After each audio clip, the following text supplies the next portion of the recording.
Rab, may pasabog sa EDSI. Viansay, showy na. Edu, napakaswerte.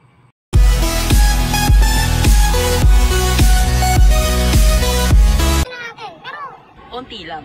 Tamo, onti lang yun.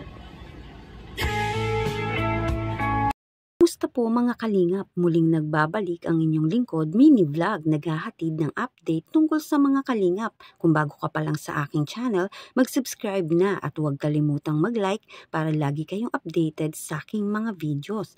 Tapusin po muna natin ang video bago po tayo magkomento. Patuloy po natin din na suportahan ang founder po ng Kalingap na si Kuya Val Santos at Kalingap Rab dahil alam naman natin na madaming natutulungan sila ng mga kababayan natin. Araw-araw po natin na suportahan at panoorin ang kanilang mga videos. Bago yan mga kalingap, ito muna ang pag-usapan natin. At yun nga mga kalingap, talagang nakakatawa dahil hindi nga po inaasahan ni Papa Eds na matapakan nga po yun. At talaga namang tawang-tawa nga po si Romeo Fitz Vlog dahil nga po sa nangyari dito kay Papa Eds. At ito naman mga kalingap, masayang TikTok dance.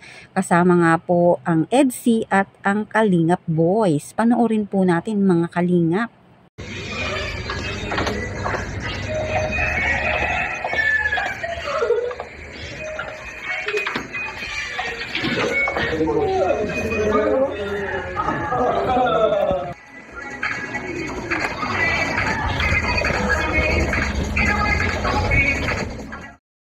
At yan nga mga kalingap, napapatunayan natin na talaga namang real ang EDSI na hindi talaga matatawaran ang tambalang EDSI na nanatili talaga mga kalingap na maganda ang samahan nga po ng dalawang ito. Kaya naman ganun na lang din mga kalingap ang suporta ng mga fans, supporters at syempre lalo na ng mga sponsor nga po ng dalawang ito sa EDSI na talaga namang sinusubaybayan nga po ang bawat episode nga po ng Love Team nga po ng EDSI. Kaya patuloy natin mga kalingap na suportahan si Kalingap Edu, Viansay, sila Kuya Bal, sila Kalingap Rab at syempre ang lahat ng reactor, mga kalingap.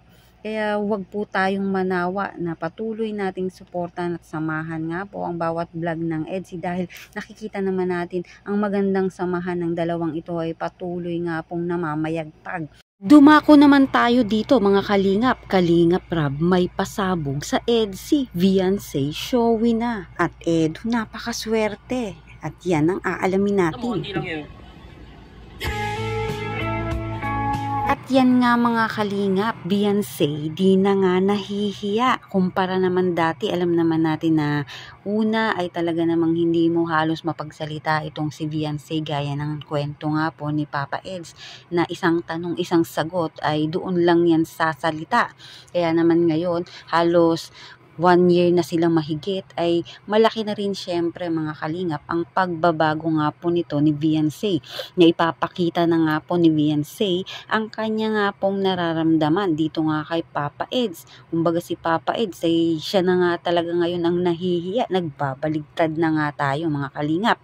Pero gaya nga ng sinabi ni Kalingap Rab ay talaga namang pasabog sa EDSI dahil nga po nagulat kahit si Kalingap Rab dahil sa nakita niya na si Viansay ay hindi na nga po mahiyain. Viansay ay talagang nagpapakita na, nag-show na nga po ng kanya nga pong feelings. Ito nga pong si Viansay ayon nga kay Kalingap Rab. At dito nga sa video ni Kalingap Rab, mapapanood natin ang kanya nga pong masasabi dito nga po sa napapansin niya sa love team nga ng EDSI na talaga namang masasabi natin real na real at napakaswerte talaga ni Papa Eds dito nga kay Viansay. Tara mga kalingap, panoorin po natin ang video. Napanood ko yung EDSI, grabe po. Si Viansay, ngayon ko lang siya nakitang ganon na napaka-showy na niya sa kanyang nararamdaman. At sa Eds naman, showy na rin naman, pero mas ano si Viansay, kumbaga talagang proud na proud si Viansay po. Sabi ko nga ay napakaswerte ni Edu kay Viansay kasi napaka-matured ni Viansay. Pero yung pag nag-uusap sila, parang si Edu pa yung natatameme. Di ba?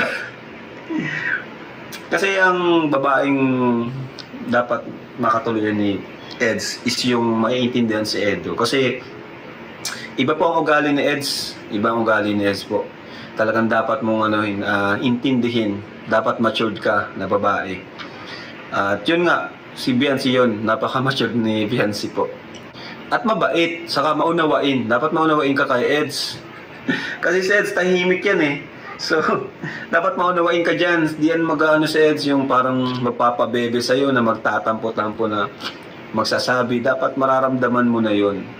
At yun yung nakikita ko naman kay Biancy. So, sana po, talaga. At yan nga ang mga nabanggit nga ni Kalinga Prab na kahit siya ay nagugulat dito nga po kay Biancy dahil nga sa kanya nga pong mga nakikita. At yan nga mga Kalinga, patuloy natin na suportahan ng EDSI Love Team dahil alam naman natin isa ang EDSI sa pinakamaganda nga pong Love Team. Lalo na ngayon ay Big 3 na lang sila. Patuloy po nating suportahan ang tatlo nga po na ito na Love Team. At dito naman sa video na mapapanood natin, ano nga ba ang wish ni Kalinga Prab? Kung ano mangyayari sa kanila, sana ay yung wish natin matupad.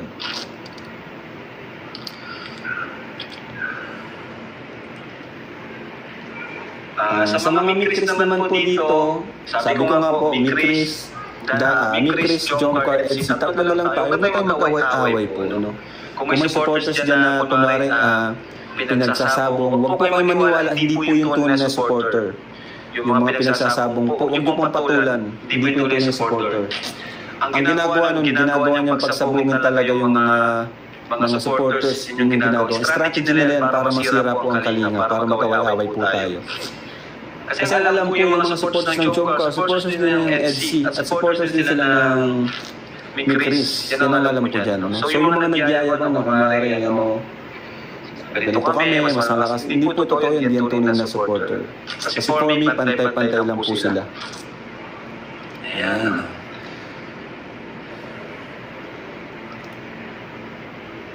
Yes, hindi po Kalingap yung sinisira talaga.